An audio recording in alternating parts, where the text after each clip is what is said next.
আজকে আমি আপনাদের সাথে সুজির কাকড়া পিঠার রেসিপি শেয়ার করছি।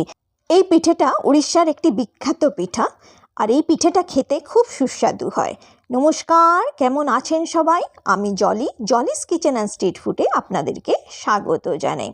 এই পিঠেটা বানানো খুবই সহজ, সবাই আপনারা বানাতে পারেন। এই পিঠে বানানোর জন্য প্রথমে আমরা একটা পুর তৈরি করে নেব। পুরের জন্য আমি একটি নারকেলকে কুড়িয়ে নিয়েছি, তারপরে নারকেল কোড়াটা গুড় দিয়ে ভালো করে মেখে নিয়েছি।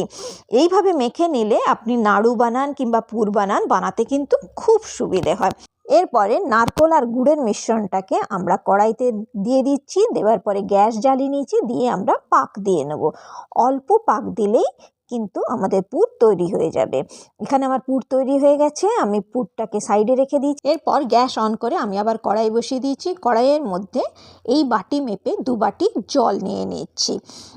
তারপরে আমি 1 চামচ নুন দিয়েছি আর অল্প ঝোলা গুড় দিয়েছি। দেওয়ার পরে আমি 1/2 চামচ ঘি দিচ্ছি। সব কিছু দিয়ে দেওয়ার পরে যখন জলটা খুব ফুটে উঠবে, তখন আমি যে বাটি মেপে আমি জল নিয়েছিলাম সেই বাটি মেপেই 1 বাটি আমি সুজি দিয়ে দিচ্ছি। তারপরে সব কিছু খুব ভালোভাবে আমি নাড়িয়ে নিচ্ছি।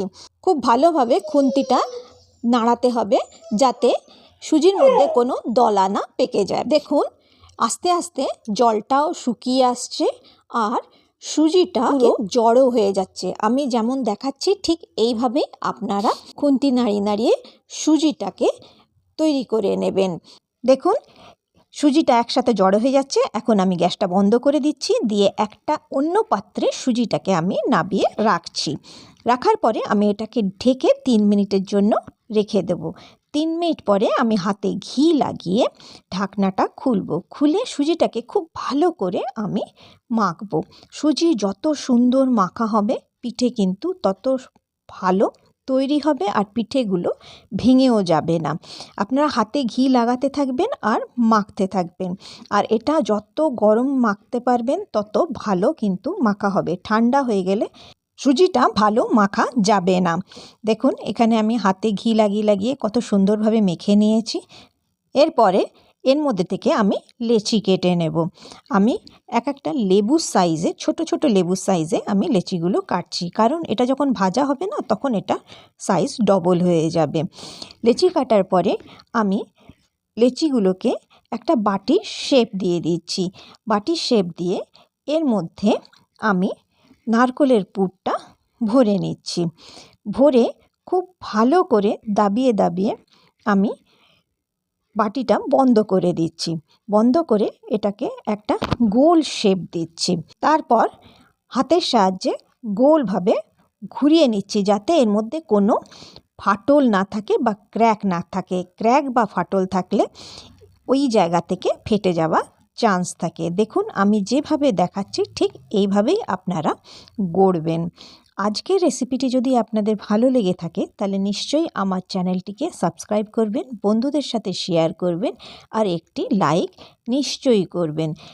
একবার এই পিঠেটা আপনি বানাবেন, বানিয়ে তারপরে আমাকে কমেন্ট করে জানাবেন আপনাদের কেমন লাগলো। এটা খুবই সহজ একটা পিঠে আর সবাইকার খুব ভালো লাগবে এই পিঠেটা খেতে। দেখুন, এইভাবে আমি সব কটা পিঠে বানিয়ে নিয়েছি। তারপরে আমি গ্যাস অন করে আমি কড়াই চাপিয়ে দিয়েছি, তার মধ্যে আমি রিফাইন তেল নিচ্ছি। এই পিঠেটা কিন্তু ডিপ ফ্রাই হবে, ডুবো তেলে ভাজতে হবে। তেলটা যখন খুব গরম হয়ে গেছে আমি তখন পিঠেগুলো ছেড়ে দিচ্ছি। আমি এক করে ছেড়েছি, বেশি ছাড়িনি, 3টে করে ছেড়েছি। আপনারাও ঠিক 2 কি 3টে করে ছাড়বেন, দিয়ে এটাকে এপিট ওপিট লাল করে ভেজে নেবেন। একটা পিঠে ভাজতে 3 থেকে 4 মিনিট লাগে, আর এই পিঠেটা হাই ফ্লেমেই ভাজতে হবে।